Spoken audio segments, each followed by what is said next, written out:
Bonsoir, bonsoir, bonjour, c'est Congo News 24. Chers téléspectateurs, comme toujours avant de commencer notre émission, nous disons merci à Dieu, nous disons merci à nos chers abonnés et téléspectateurs qui nous suivent partout dans le monde entier et en RDC. Chers téléspectateurs, comme d'habitude, tu comme un temps oyo, tu analyses comme solo à RDC. Bandeko boyebisa bandeko te émission na biso bandi tozala connecté. Alors chers téléspectateurs, ba point lelo o balobaka ba vérité dévoilée. Toko banda d'abord na makambo lokuta mensonge de Rubero. Wana eza premier point oyo yinda ki na Assemblée nationale. Alors député Moindo atie makambo na mesa. Alors bextra toko discuter nango bandeko toko discuter ensemble. Soko to silisi yango toko kota na deuxième point bandeko na ngai. Alors deuxième point oyo bandeko na ngai ezali ya consultation nationale à RDC. Joseph Kabila prépare l'offensive. Jeune Afrique abimisi ba secret nyonso oyo PPRD baza kosala. Bandeko eza mawa. Pourquoi bozo sala koto tozo préparer, facha zo préparer union sacrée? Kuna bango bazo préparer ba stratégie moko dongo na ebitana bengo diabolique.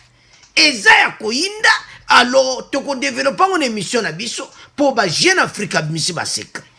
Tozala connecté.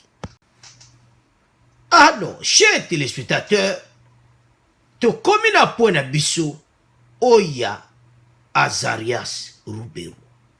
Bandeko na ngai tonto oloba ke bato pendako baeki na bango koboma Congo. Député Moindo atie makambo nyonso na mesa. Alors komi tant Rubero azokende. Tomone lisusu te pasa akosi. Na émission toko tiela bino d'abord ndenge akosaki. Après toko tia ndenge nini démission ekozala. Eza bubulu na émission oyo bandeko na ngai. Pourquoi kokosa peuple tina niveau wana? Premier point na kosi ke na conseil des ministres basoula kiango. Alors que Facha ebi loko mote Facha zalaki na conseil des ministres. Ye asali masone na nkoko na ministre de défense bangwana ba memani minembo wo akomi kuna abani kosola na boko yoka ndenga zoloba Uvira eza commune alobi wana mususu atangi nyonso wano ya lobi bandeko na ngai tata oyo ya banda kota na RDC banana 1+4 ya Monica kia ngare pena na RDC na vandi metozi esiko na ebite so okimela wapi parce que ezana ba bande nga kosi ba video wana ya kolongola ila menti gouverneur a Kivu ya Sud Kivu alobi ya kosi ministre provincial pa lobi ye akosi. Mais kuna ye Rubero azolobake ye mutasala kiango te. Alors que ye mutatinda kiba. Mensonge ya boyi. Bato bayaki na mboka na biso na ba motif moka ko détruire RDC. Eza mawa bandeko na ngai député Moindo nzange alobi penda. Lorsque le ministre dit que les Belges nous avaient donné une chefferie, qui nous avait été ravis, il veut insinuer qu'il faut récupérer ces terres. Quelle serait la réaction de la population locale? En 2008, dans la conférence de Goma, le ministre a proposé la création du territoire de Minembwe. C'est une revendication personnelle. J'ai déjà préparé qui m'a camboyo. Na ba pays musu déjà ba sala ki ba tricot ya commune Minembwe. donc eloko siko eza bazo effacer décret wana pasi makambo siko mwani polele alors tolanda nde Rubero akosaki bongo to continuer mission na biso. Et la décision avait été prise au Conseil des ministres pour que justement nous allions à deux avec le ministre de la Défense et une grande délégation, plutôt pour des raisons de sécurité et de paix. Jamais dans l'ordre des missions dont j'étais porteur n'était question d'installer le bourgmestre et jamais dans les faits je n'ai installé le bourgmestre. Mais qu'est-ce qui s'est passé alors? On vous attribue l'installation d'un bourgmestre dans la commune de Minembwe. Voilà, on me l'a attribué de façon extrêmement abusive et mensongère.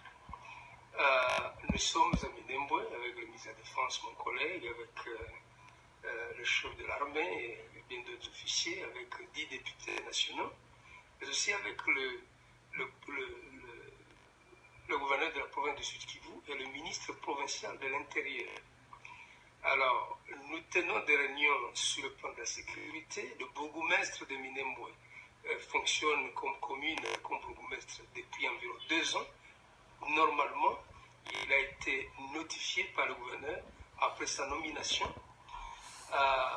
Mais au cours de ce séjour, de ce bref séjour, une question vient sur la table, posée par la société civile, posée par des officiels qui sont sur place, mais aussi par la population, à savoir pourquoi est-ce qu'on a installé le maire de ville de Uvira, le maire de ville de Baraka, le maire de ville de Kamituga, après leur notification, mais le bourgmestre de Minembwe, notifié au même moment, lui n'a pas été installé, ça veut dire une formalité administrative qui n'a pas une grande importance, même dans la loi. Mais c'est plutôt psychologique. Et le gouverneur de province du Sud-Kivu et le ministre de l'Intérieur disent, en effet, vous avez raison. Ça n'empêche pas au bourgmestre de poser des actes qui revêtent le caractère officiel administratif, mais parce que vous le demandez, parce qu'ailleurs ça a été fait, nous n'avons pas besoin de rentrer à Bukavu pour revenir pour ça. Nous le faisons le matin et le ministre de l'Intérieur a agi devant le... Alors, chers téléspectateurs, tolandi ndenga kosi. Bongo siko, tangu sikoyo, député Moindo akoloba. Mais ma songe ya boy, tozo kende ti wapi. Pourquoi koko sa boy?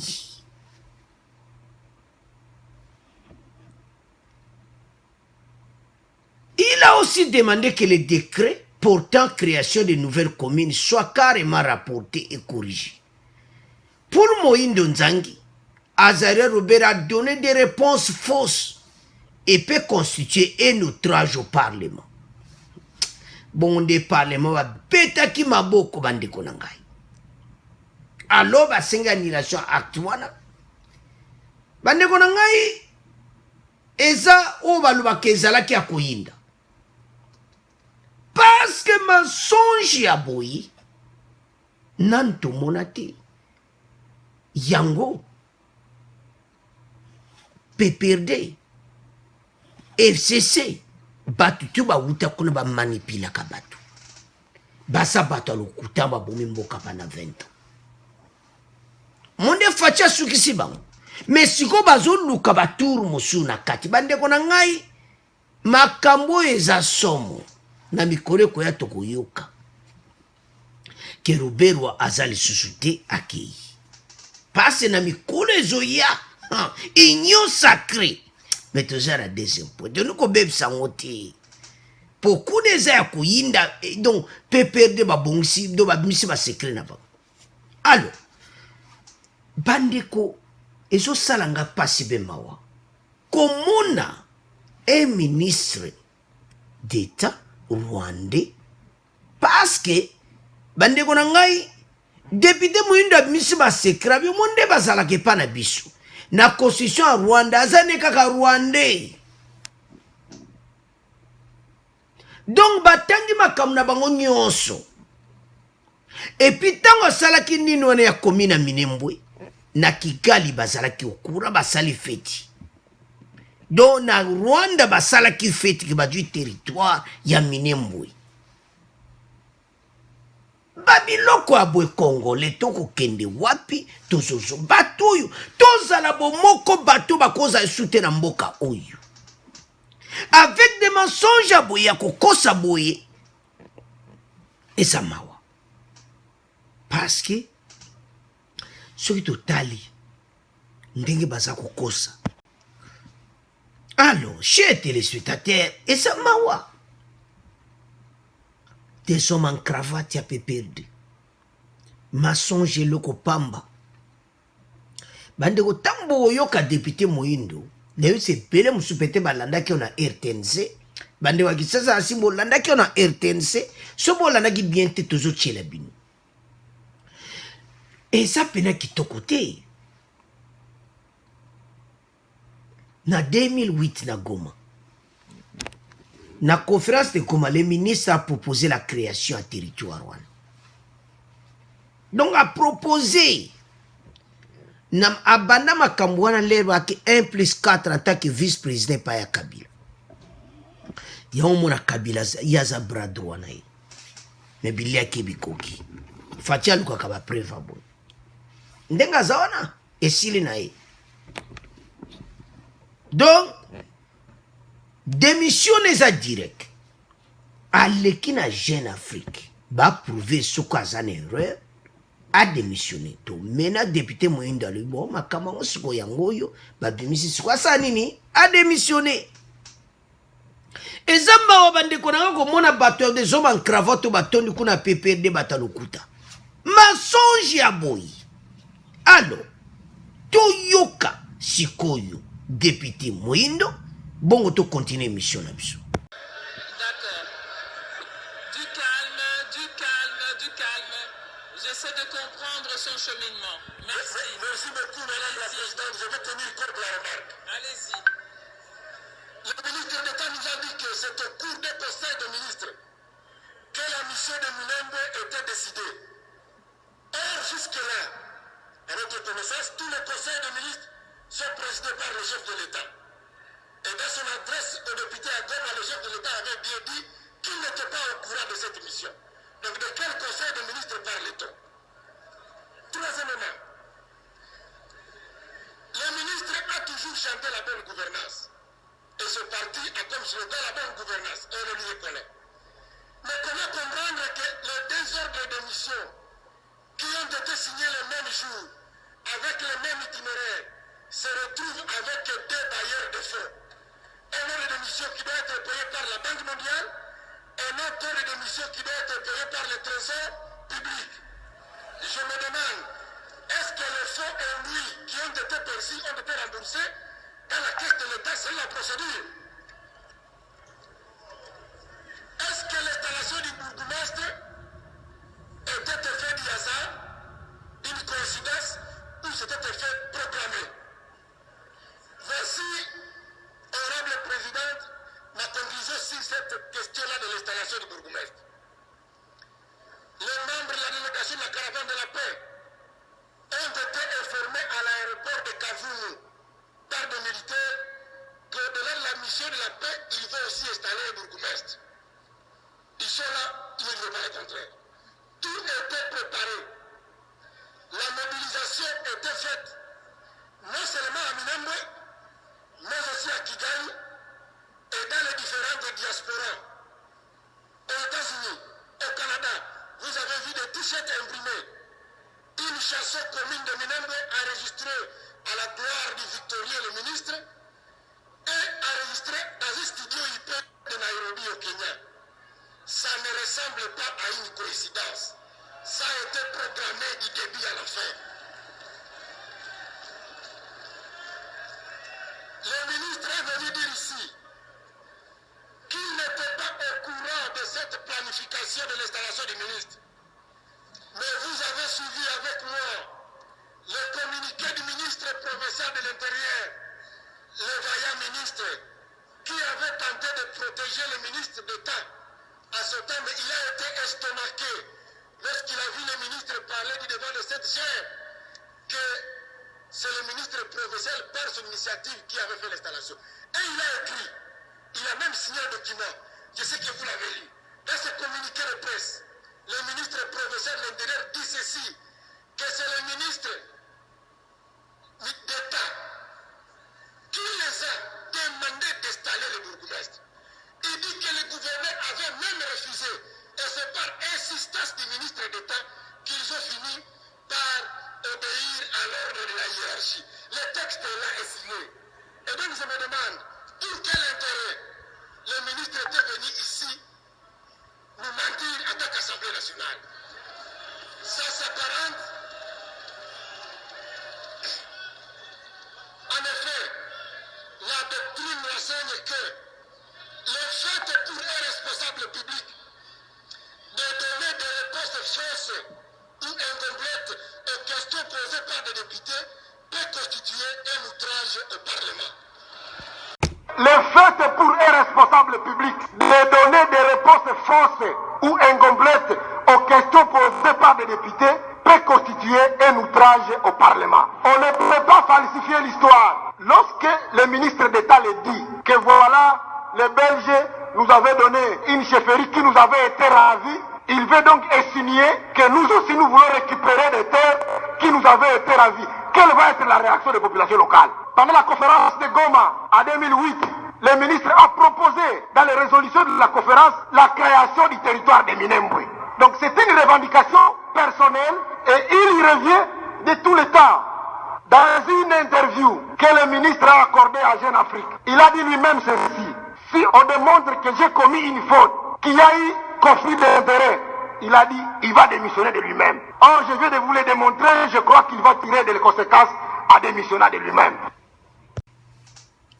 Alors, chers téléspectateurs, Ezama Tolandi député Moïndou, Tolandi Nyos. Pour Moïndou Zangi, Azaria Joubera a donné des réponses fausses et peut constituer un outrage au Parlement. Dans une interview accordée à Jeune Afrique, le ministre Rouberois a affirmé qu'il s'il est démontré qu'il a eu conflit d'intérêt, il va démissionner. Yango et mon ami. Je viens de vous le démontrer. Wana député Zoloba. Et je crois qu'il va tirer les conséquences en démissionnant de lui-même avant même Fatikuta Benganayi. Pour Bako Benganayi. Et puis il y a quitté RDC. Asa parmi bateau bakozation na mboka na bisoté. Comment bateau aboyi? Un ministre d'État oza kokosa na télévision nationale congolaise. Et puis bazo na dans le kuta moko donc anzambe. Wana bazo tala ministre de l'Intérieur ya qui va zo tala bime mutu aza le kuta. To bazo tala pena ko bi tipo yo aza pena grand lokuta. Bandiko nangai. Biloko aboyi. Tozo kende wapi, tozo zonga wapi, avec des mensonges.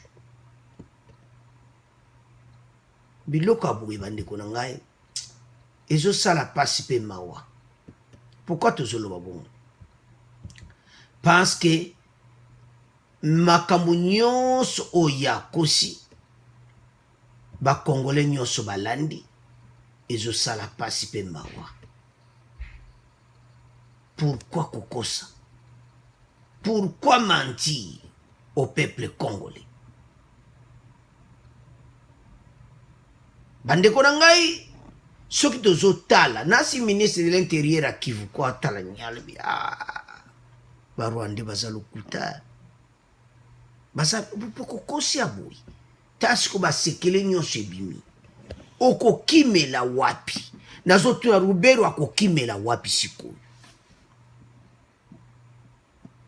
nde baza na problème baza na trouble déjà dossier na ebendeli bango le sous grand problème parce que dossier Minembwe bandeko nanga eza somo ndenga zawana bilia kibikoki balkanisation ya lukaki et mwana ni poleleke député Moïndo ayesi yango aya lobi yango polele siko. Alors chers téléspectateurs bateau baza sous batute bakoki kovanda na RDC na lokuta aboyi lokole monani et comme temps bango ba quitter batika biso kimi. Alors totiki premier point na bino azari akosi la démission est comme imminente. Alors sera démissionné te bazo bengana akende azonga Rwanda.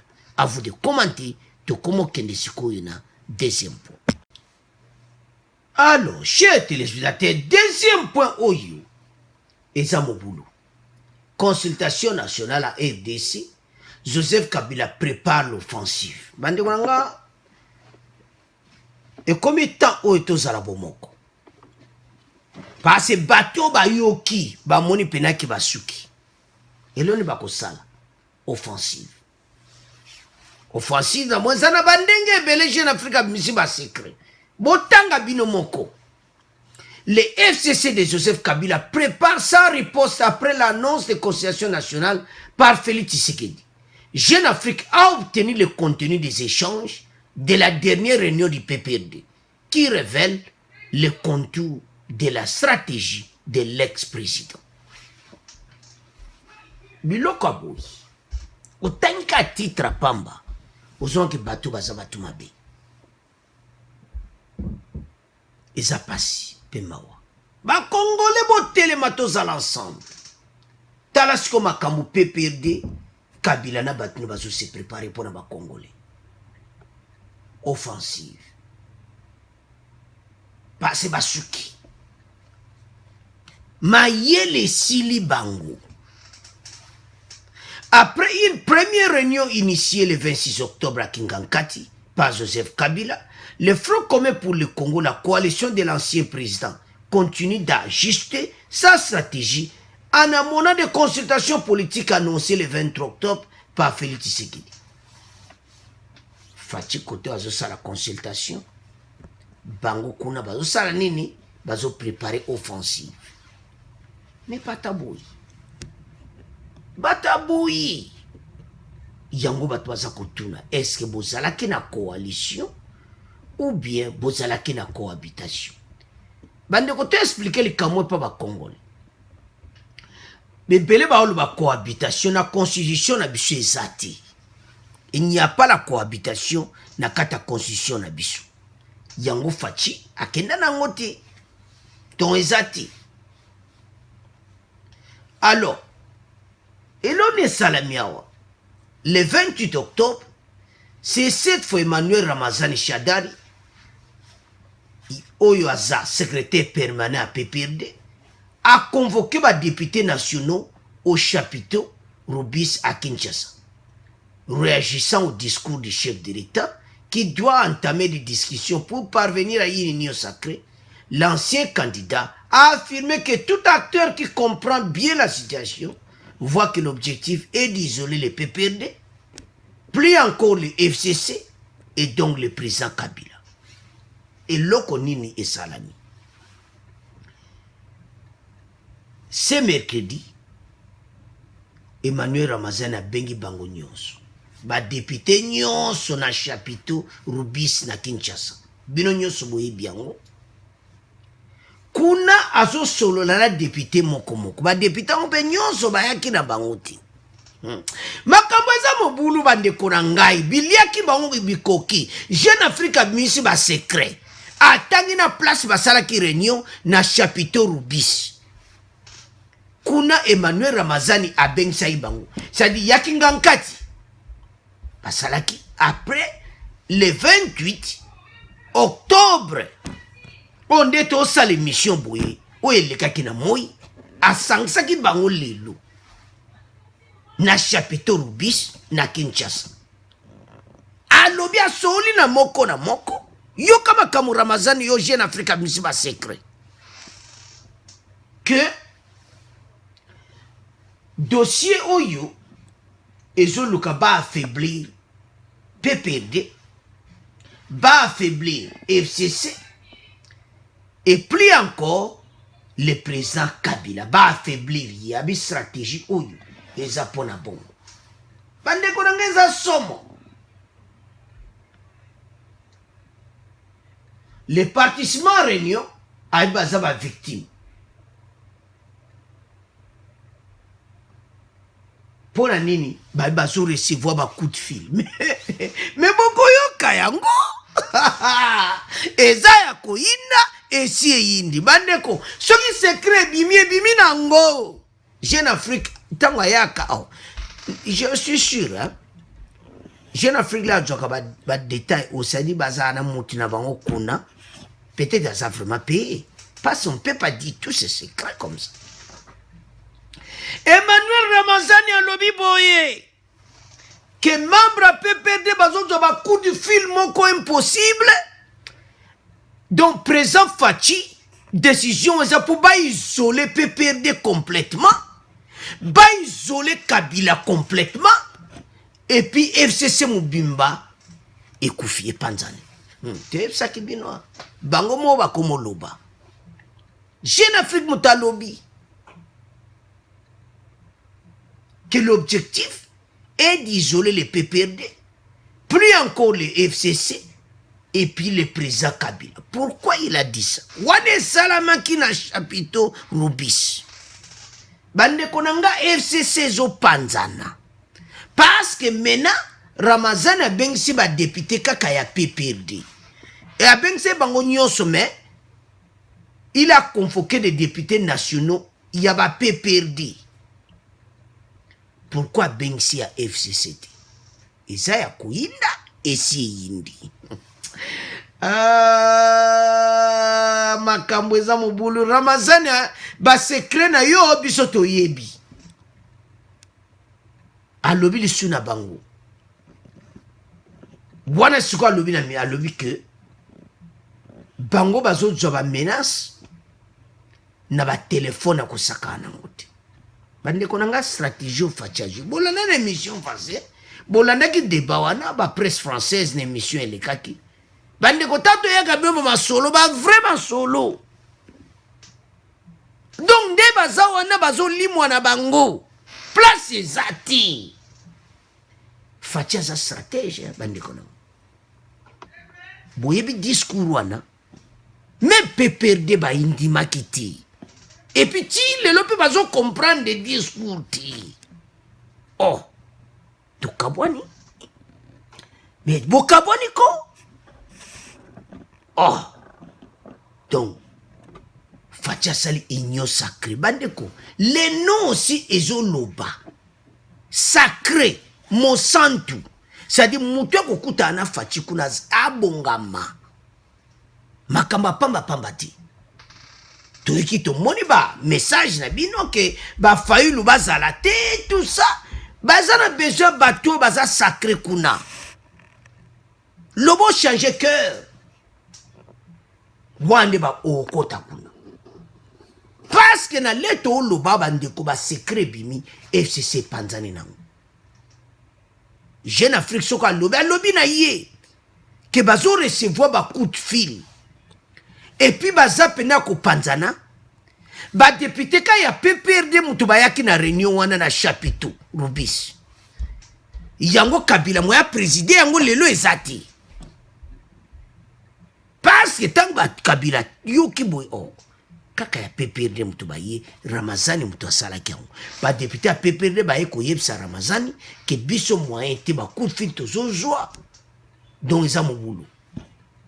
Alors, Ramazan a obligé à l'oba.